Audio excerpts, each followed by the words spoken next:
Hello friends, स्वागत है आपका आपकी अपनी यूट्यूब चैनल प्रियनिल क्लासेस में।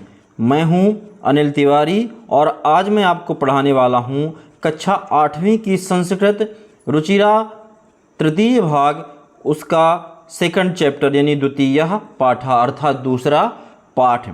इस चैप्टर का टाइटल है बिलस्यवाणी न कदापि मे श्रुता। तो आइए सबसे पहले इस टाइटल का अर्थ जानते हैं कि इसका मतलब क्या है। बिलस्य, बिल कहलाता है गुफा जिसमें लोग रहते हैं, एक तरह से आवास कह सकते हैं, ठीक है ना। तो यहाँ जंगल के लिए ये कथा लिखी गई है, तो हम जंगल में गुफा से इसका अर्थ ले सकते हैं। बिलस्यवाणी, वाणी तो आप सब लोग जानते हैं आवाज़, ना यानी नहीं, कदापि यानी कभी भी, मैं मतलब मैं और श्रुता मतलब नहीं, मतलब गुफा की आवाज़ मैंने कभी नहीं सुनी।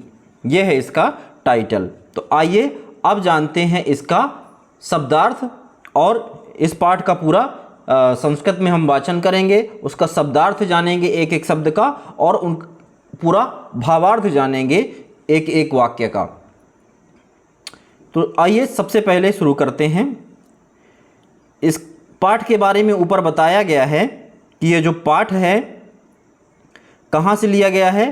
प्रस्तुत पाठ संस्कृत के प्रसिद्ध कथा तंत्र पंचतंत्रम के तृतीय तंत्र काकोलुकीयम से संकलित है। पंचतंत्र एक बहुत बड़ा ग्रंथ है संस्कृत का, जिसके 5 खंड हैं, और उन 5 खंडों को यानी एक खंड को एक तंत्र कहा जाता है, खंड को तंत्र कहा जाता है। तो इसके 5 खंड हैं, यानी इसमें 5 तंत्र हैं, इसीलिए इसे पंचतंत्र कहा जाता है। इसमें गद्य और पद्य दोनों में रचनाएं दी गई हैं, और इस पंचतंत्र नामक पुस्तक के लेखक पंडित विष्णु शर्मा हैं। कौन है? विष्णु शर्मा जी हैं। और इस पुस्तक में जितने भी पात्र हैं, जितने भी गद्य पद्य लिखे गए हैं, उसके जो पात्र हैं वो सभी पशु पक्षी हैं। उनके बीच वार्तालाप को समझाया गया है। तो आइए अब इस पाठ का भावार्थ जानते हैं और शब्दार्थ भी। कस्मिंश्चित वने, कस्मिंश्चित, कस्मिंश्चित का मतलब होता है किसी, वने मतलब वन यानी जंगल में, खर नखरह नाम सिंहा यानी एक शेर का नाम है, सिंह मीन शेर, खर नखर नाम का सिंह है। प्रतिवसति इसम, प्रतिवसति इसम का मतलब होता है रहता था। सह, सह मतलब वह, कदाचित मतलब शायद, परहैप्स, इतस्ततः मतलब इधर उधर, परिभ्रमण, परिभ्रमण का मतलब होता है घूमना। क्षुधार्तः, क्षुधार्तः, क्षुधा कहलाती है भूख, तो क्षुधार्तः मतलब भूख से व्याकुल, ना मतलब नहीं। किंचिदपि, किंचिदपि का अर्थ होता है कहीं पर। आहारम, आहार कहलाता है भोजन, और प्राप्तवान मतलब मिला। ठीक है, तो चलिए एक एक लाइन का अर्थ देख लेते हैं। कस्मिंचित वने खर नखरः नाम सिंहा प्रतिवसति इसम, किसी वन में खर नखर नाम का शेर रहता था। सह कदाचित इतस्ततः परिभ्रमण क्षुधार्तः न किंचिदपि आहारम प्राप्तवान, वह किसी समय इधर उधर भूख से व्याकुल होकर घूम रहा था, लेकिन उसे कहीं पर भी भोजन नहीं मिला। आगे देखिए, ततः, ततः का मतलब होता है तब। सूर्यास्त समये मतलब जब सूर्य अस्त होता है यानी शाम को। एकाम, एकाम मतलब एक। महती, महती मतलब बड़ी। गुफाम यानी गुहाम यानी गुफा। दृष्ट्वा, दृष्ट्वा मतलब देख कर। अचिंतयत, सह, सह मतलब वह, और अचिंतयत मतलब सोचना। ठीक है, ततः सूर्यास्त समये एकाम महतीम गुहाम दृष्ट्वा सह अचिंतयत, तब शाम को एक बड़ी गुफा देखकर वह सोचने लगा। क्या सोचने लगा? नूनम मतलब अवश्य ही, एतस्याम मतलब इस, गुहायाम यानी गुफा में, रात्रौ यानी रात को, कोपि को अपि मतलब कोई भी, जीव, जीवा मतलब जीव, आगच्छति, आगच्छत मतलब आता है। क्या सोचा उसने कि अवश्य ही इस गुफा में रात को कोई जानवर आता है। अतः अत्रैव निगूढ़ो भूत्वा तिष्ठामि इति। अतः, अतः मतलब होता है इसलिए, अत्रैव मतलब यहीं पर, निगूढ़ो, निगूढ़ो भूत्वा, निगूढ़ो भूत्वा मतलब छिप करके, तिष्ठामि मतलब बैठ जाता हूँ या बैठता हूँ। ठीक है। अतः अत्रैव निगूढ़ो भूत्वा तिष्ठामि इति। उसने क्या सोचा कि मैं इसलिए यहीं पर छिप करके बैठ जाता हूँ। क्लियर है। चलिए अब आगे चलते हैं। एतस्मिन् अंतरे गुहायां स्वामी दधिपुच्छः नामकः शृगालः समागच्छत्। एतस्मिन्, एतस्मिन् का मतलब होता है इसी, अंतरे मतलब बीच में, अंतराल में, गुहायाम यानी गुफा का, स्वामी, स्वामी मतलब मालिक, दधिपुच्छः यानी दधिपुच्छ, नामकः शृगालः, नामकः मतलब नाम का, शृगालः मतलब सियार या गीदड़, समागच्छत, समागच्छत मतलब आया। एतस्मिन् अंतरे गुहायाः स्वामी दधिपुच्छः नामकः शृगालः समागच्छत। इसी बीच गुफा का स्वामी दधिपुच्छ नामक गीदड़ आया। स च मतलब और, उसने, स मतलब और, च मीन्स और, स मीन्स उसने। यावत, यावत मतलब जहाँ तक। पश्यति, पश्यति मतलब होता है देखा।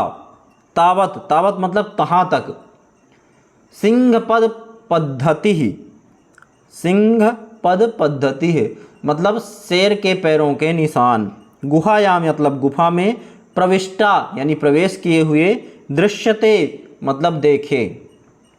न च बहिरागता, न मतलब नहीं, च मीन्स और बहिरागता मतलब बाहर आते हुए। सच यावत पश्यति तावत सिंहपद पद्धति गुहायां प्रविष्टा दृश्यते न च बहिरागता। मतलब उसने जहाँ तक देखा वहाँ तक शेर के पैरों के निशान गुफा में प्रवेश करते हुए दिखाई दिए, लेकिन बाहर आते हुए नहीं। शृगालः अचिंतयत, शृगालः मतलब गीदड़, अचिंतयत मतलब सोचा। ठीक है। क्या सोचा? अहो, अहो मतलब अरे, विनष्टोस्मि, विनिष्टो अस्मि मतलब अस्मि मतलब मैं, और विनिष्टो मतलब नष्ट हो गया, मर गया। क्या सोचा उसने? अहो विनिष्टो अस्मि, मैं मर गया, अरे मैं मर गया। नूनम अस्मिन् बिले सिंहः अस्तीति तर्कयामि। नूनम मतलब निश्चित ही, अवश्य ही। अस्मिन् मतलब इस, बिले, बिले मतलब बिल में, गुफा में, सिंहः मतलब शेर, अस्तीति मतलब है, तर्कयामि ऐसा मतलब उसने सोचा या सोचता हूँ। ठीक है। उसने क्या सोचा? अस्मिन् नूनम अस्मिन् बिले सिंहः अस्तीति तर्कयामि। अवश्य ही इस गुफा में शेर है। तत् किम करवाणि, तत् किम करवाणि, तत् मतलब तो, किम मतलब क्या, और करवाणि मतलब करूं। तत् किम करवाणि तो क्या करूं। एवं विचिन्त्य, एवं विचिन्त्य, एवं मतलब इस प्रकार, और विचिन्त मतलब सोच कर। दूरस्थः रवं कर्तुमारब्धः। दूरस्थः, दूरस्थः मतलब क्या हो जाएगा? दूर से ही। रवम मतलब आवाज। कर्तुमारब्धः, कर्तुम आरब्धः यानी करना आरंभ किया। कर्तुम आरब्धः यानी करना आरंभ किया। एवं विचिन्त्य दूरस्था रवम कर्तुम आरब्ध, यह सोचकर दूर से ही आवाज़ लगाई। क्या आवाज़ लगाई? भो बिल, भो मतलब हे और बिल मतलब गुफा। हे गुफा, किम न, किम, किम मतलब क्या, न मतलब नहीं, स्मरसि, स्मरसि, स्मरसि मतलब याद आना, ठीक है। यन्मया मतलब कि मेरे द्वारा, त्वया मतलब तुम्हारे, सह मतलब साथ, समयः मतलब समझौता, कृतोस्ति किया है, यत यदाहम बाह्यता, यत मतलब किम, ये यत मतलब कि, यदाहम, यदाहम मतलब जब मैं, बाह्यतः मतलब बाहर से, प्रत्यागमिष्यामि, प्रत्यागमिष्यामि मतलब वापस आऊँगा, तदा मतलब तब, तुम यानी तुम, माम, माम मतलब मुझे, आकरिष्यसि मतलब पुकारोगी। क्या कहा उसने? भोबिल किम न स्मरसि यन्मया, भोबिल मतलब हे गुफा, किम न स्मरसि तुम्हें याद नहीं है, यन्मया त्वया सह समयः कृतोस्ति यत यदाहम बाह्यतः प्रत्यागमिष्यामि तदा त्वं माम आकरिष्यसि। जब मैं बाहर से वापस आऊँगा तब तुम मुझे पुकारोगी। यदि तुम माम न आवाहयसि तहि अहम द्वितीयं बिलं यास्यामि इति। यदि मतलब अगर, माम तुम मतलब तुम, माम मतलब मुझे, आह्वयसि मतलब पुकारोगी, तरही मतलब तो, अहम मतलब मैं, द्वितीयम मतलब दूसरी, बिलम मतलब गुफा में, यास्यामि मतलब चला जाऊँगा। यदि तुम माम न आह्वयसि तर्हि अहम द्वितीयं बिलं यास्यामि इति। अगर तुम मुझे नहीं पुकारोगी तो मैं दूसरी गुफा में चला जाऊँगा।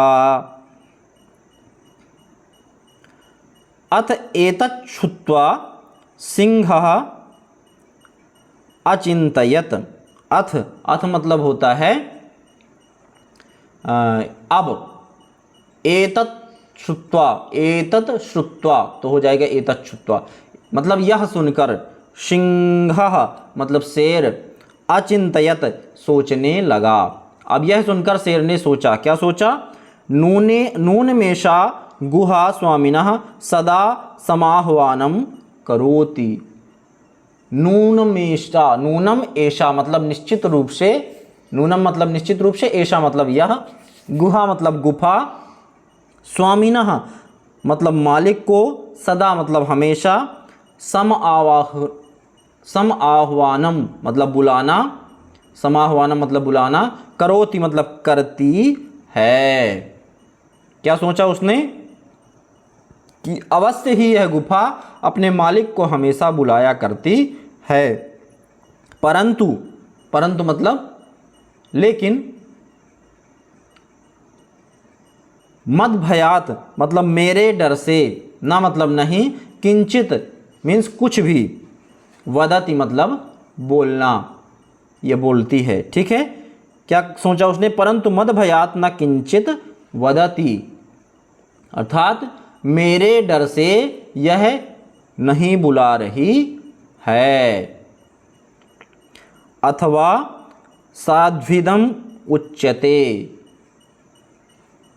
अथवा मतलब या, साध्विदम मतलब यह उचित है, उच्यते मतलब कहा गया है, मतलब यह उचित ही कहा गया है। क्या कहा गया है? भय संत्रस्त मनसाम हस्तपादादिका क्रिया प्रवर्तन्ते नवाणी चा बेपथुश्चाधिको भवेत्। भय संत्रस्त मनसाम हस्तपादादिका क्रिया, भय संत्रस्त मनसाम मतलब डरे हुए मन वाले, हस्तपादादिका मतलब हाथ पैर से संबंधित, क्रिया मतलब क्रियाएं, प्रवर्तन्ते, प्रवर्तन्ते मतलब होता है काम करना, न मतलब नहीं, वाणी मतलब आवाज़, वेपथुश्चाधिको मतलब और अधिक कांपना, और भवेत मतलब होता है। ठीक है, तो भय संत्रस्त मनसाम हस्तपादादिका क्रिया प्रवर्तन्ते न वाणी चा वेपथुश्चाधिको भवेत। इसका अर्थ क्या हो गया कि डरे हुए मन वाले लोगों के हाथ पैर की क्रियाएं काम करना बंद कर देती हैं, उनकी आवाज़ और अधिक कांपने लगती है।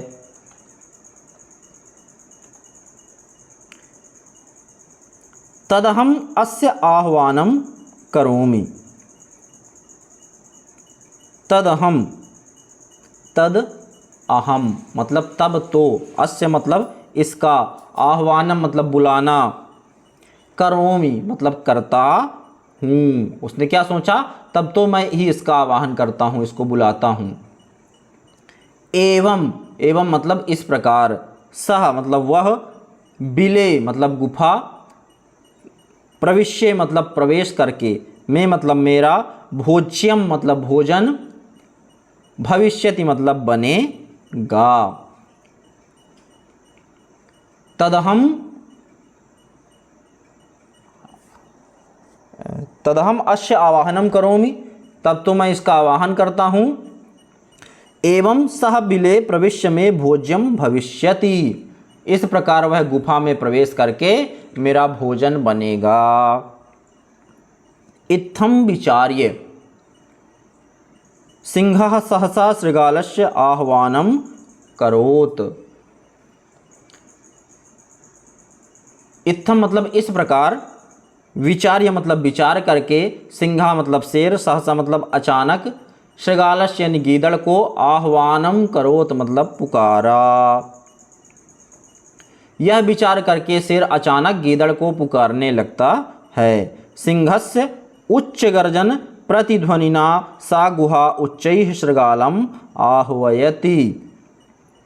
सिंहस्य मतलब शेर की, उच्च गर्जन मतलब ऊंची दहाड़, प्रतिध्वनिना मतलब गूंज से, सा मतलब सारा, गुहा मतलब गुफा, उच्चैः मतलब जोर से, शृगालम मतलब गीदड़ का, आह्वयति मतलब पुकारती है। इसका अर्थ क्या हो गया कि सारी गुफा जोरों से गीदड़ को पुकारती है।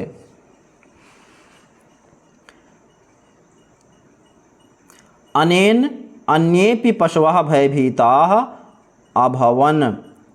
अनेन, अनेन मतलब बहुत सारे, अन्येपि मतलब अन्य और अपि दूसरे भी, पशवः मतलब जानवर, भयभीताः यानी डर गए, अभवन मतलब हुए। अनेन अन्येपि पशवः भयभीताः अभवन्, बहुत सारे दूसरे जानवर भी इससे डर गए। शृगालोपि ततः दूरम पलायमानः इमं पठत। शृगालोपि यानी शृगाल भी यानी गीदड़ भी, ततः मतलब वहाँ से, दूरम मतलब दूर, पलायमानः मतलब भागता हुआ, इमं पठत यह पढ़ा। गीदड़ ने दूर से भागते हुए यह पढ़ा। क्या पढ़ा? अनागतं यः कुरुते सशोभते सशोच्यते यो न करत्यनागतं। वनेत्र संस्थस्य समागता जरा बिलस्य वाणी न कदापि मे श्रुता। अनागतम यह कुरुते सशोभते। अनागतम यानी आने वाले, यह मतलब जो, कुरुते मतलब करते हैं, स मतलब वह, शोभते मतलब सुखी रहता है। स सोच्यते, स मतलब वह, सोच्यते मतलब सुखी, यो मतलब जो, न मतलब नहीं, करोत्यनागतम मतलब करता है।